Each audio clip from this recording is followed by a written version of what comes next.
वीरेंद्र जी, आज जो कार्यक्रम समाजवादी पार्टी ने आयोजित किया ब्राह्मण समाज के लिए, क्या इस समाज में कोई नाराजगी की बातें हैं और क्या भारतीय जनता पार्टी इस कार्यक्रम को लेकर कोई दबाव महसूस कर रही है और समाजवादी पार्टी ने ऐसा कार्यक्रम क्यों आयोजित किया? इसका कोई राजनीतिक निहितार्थ क्या है?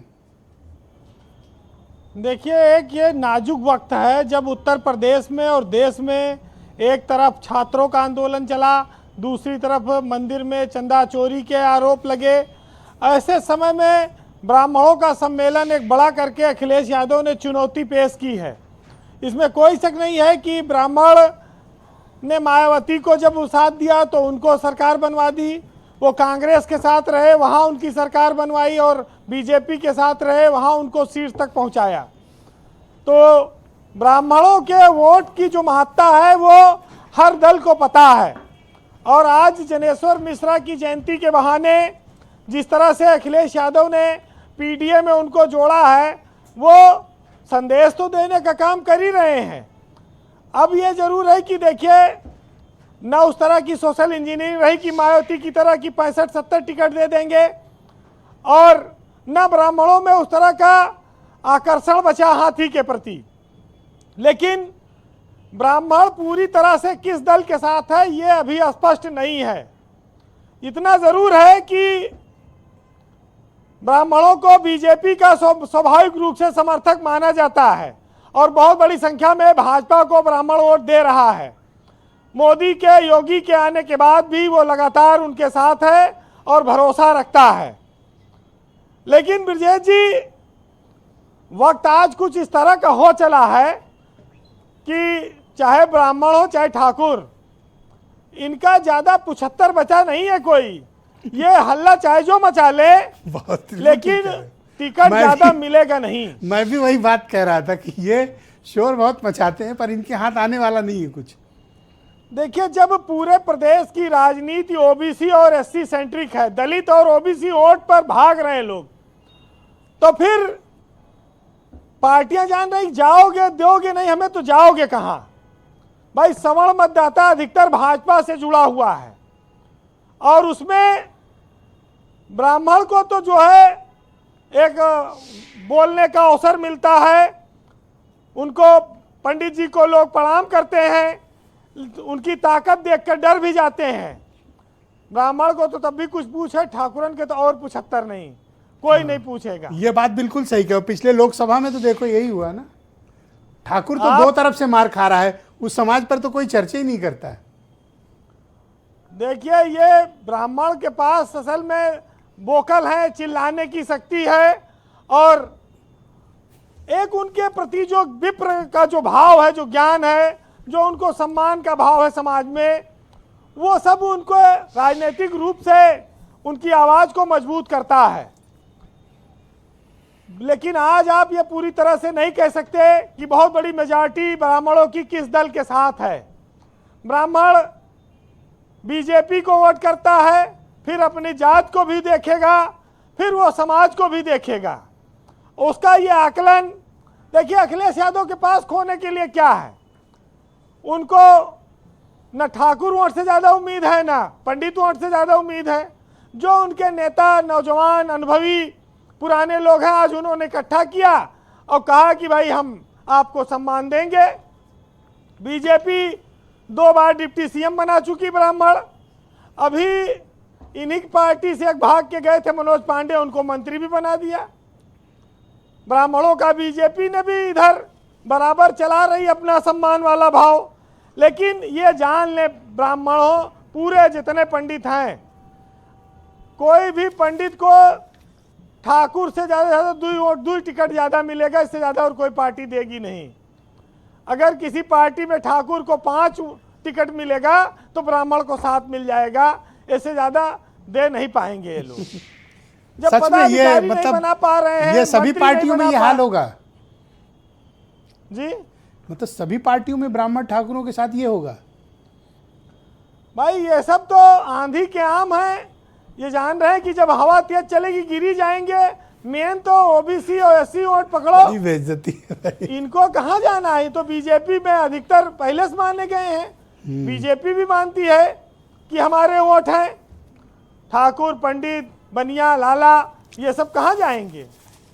देखिए, ब्राह्मण में भी गरीब परिवार हैं, उनके यहाँ भी बच्चे हैं, उनकी पढ़ाई लिखाई है, लेकिन वो संघर्ष करते हैं, छोटा मोटा काम कर नहीं सकते, सामाजिक बेइज्जती है, आर्थिक आधार पर गरीबी है, लेकिन चूंकि सामाजिक व्यवस्था में उनको उच्च माना गया है और उनका सम्मान है, इसलिए उनके सामने बड़े सारे संकट भी हैं और राजनीतिक रूप से अभी बहुत कुछ होना बाकी है। जी वीरेंद्र जी।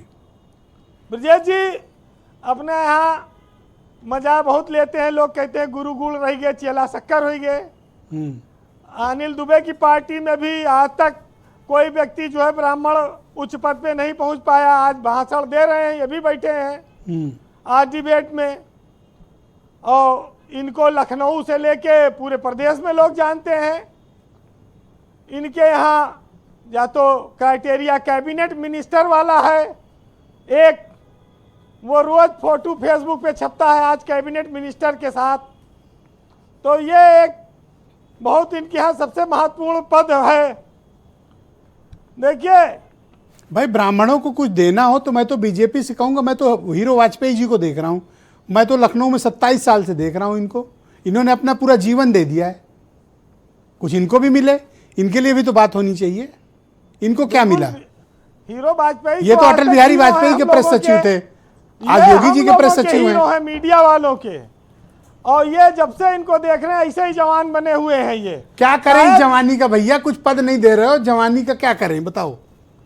शायद इनको थोड़ा, अगर ये उम्र दराज लगते, इतने स्मार्ट ना लगते, तो शायद इनको बना देती पार्टी। तो दाढ़ी बढ़ा लें, सफेद कर लें, कुछ पेट ओट निकाल लें, तब कुछ मिलेगा। गारंटी दो तो चलो हम इनसे ये भी कराएं। देखिए, कांग्रेस अपने आप को जनेऊधारी ब्राह्मण राहुल गांधी कहते हैं। अब कांग्रेस पर बहुत सारे इल्जाम हैं। अभी अयोध्या में जो चंदा चोरी में 8 लोग गिरफ्तार हुए हैं, उसमें से 8 में से 6 ब्राह्मण हैं। सही है, वो भी पकड़े गए हैं। उसकी जिम्मेदारी ये लोग नहीं लेंगे जी, उसकी जिम्मेदारी नहीं लेंगे ये लोग, वोट लेंगे सिर्फ। लेकिन आज ब्रजेश पाठक उत्तर प्रदेश में बीजेपी में ब्राह्मणों के सबसे बड़े नेता हैं और वो लोगों की बात सुनते भी हैं। लेकिन देखिए, इतना बड़ा प्रदेश है, ब्राह्मणों की अपनी महत्वाकांक्षा है, जिस दल में सम्मान मिलेगा वहां जाएंगे। भाई, तिलक तराजू तलवार का भी नारा दिया लोगों ने, और बाद में उन्हीं लोगों ने नारा दिया कि ब्रह्मा विष्णु महेश हैं। तो परिस्थितियां जब बदली और लोगों को महसूस हुआ कि नहीं, इनको हमें इंपॉर्टेंस देनी पड़ेगी, बिना इनके जुड़े हमारा काम नहीं चलेगा। कंक्लूड करें वीरेंद्र जी। भाई, एक गुरुजी अपने चेला के साथ एक जगह दावत खाए गए, तो चेला जैसे 2 पूड़ी खाए, 1 गिलास पानी पी लिए, फिर 2 पूड़ी खाए, 1 गिलास पानी पी लिए। अब गुरुजी, चेला बहुत नाराज कि हरदम पानी पी लेते, पेटवा भर जाए तो पहले खनवा ठीक से खा लेता, कम से कम 1 आध दिन आगे न मांगता। तो जब वो रास्ता मार रहा था तो गुरुजी ने चेला को 1 थप्पड़ मारा खींच के कि तुम बार बार पूड़ी के साथ पानी क्यों पी रहे थे। तो चेला गया नदी किनारे, बालू ढोर इकट्ठा करिस और गवा पानी लावा, अंजुली में बालू डाल दिया, बालू सब पानी सोख लिए। जैसे लावे पानी, फिर तो गुरुजी समझ गए ये तो बड़ा होशियार है, जोन खात रहा पानी पी के दबा दिया रहा। तो फिर 1 थप्पड़ मारी, कहीं पहले क्यों नहीं बताया तुमने। तो ब्राह्मणों के खाने पीने को लेकर इस देश में बड़ी सारी कविताएं, बड़े सारे किस्से चलते रहते हैं, हंसी मजाक भी चलता है। तो इसीलिए ये बना कि गुरु गुड़ रह गए और चेला शक्कर हो गए जी। लेकिन आज आप ये सुनिएगा कि हे विप्र सुनो, अब ऐसे हम खुद को भी कुछ याद करें और बेदर्द जहां पर हो आगे, तब क्यों फिजूल फरियाद करें। हे विप्र उठो, अंगड़ाई लो, चाणक्य बरी बनकर आओ, और तुम ज्ञान ध्यान विज्ञान पढ़ो, दुनिया पर फिर से छा जाओ। और जब से ब्राह्मण को ब्राह्मण का संबल मिलना शुरू हुआ, वसुधा से उठकर ब्राह्मण ने हाथों से आकाश छुआ। पग बाधा बन ब्राह्मण ने ब्राह्मण को ही अक्सर रोका है, और ब्राह्मण ने इतिहास रचाया जब जब उसे मिला मौका है। पर आप ये बात श्योर हो कि ब्राह्मणों की और ठाकुरों की एक ही गति होगी? बिल्कुल। ठीक, बहुत शुक्रिया वीरेंद्र जी हमारे साथ इस कार्यक्रम में जुड़ने के लिए, अपना फीडबैक, ऑब्जर्वेशन और पॉलिटिकल ओपिनियंस हम सबको अवगत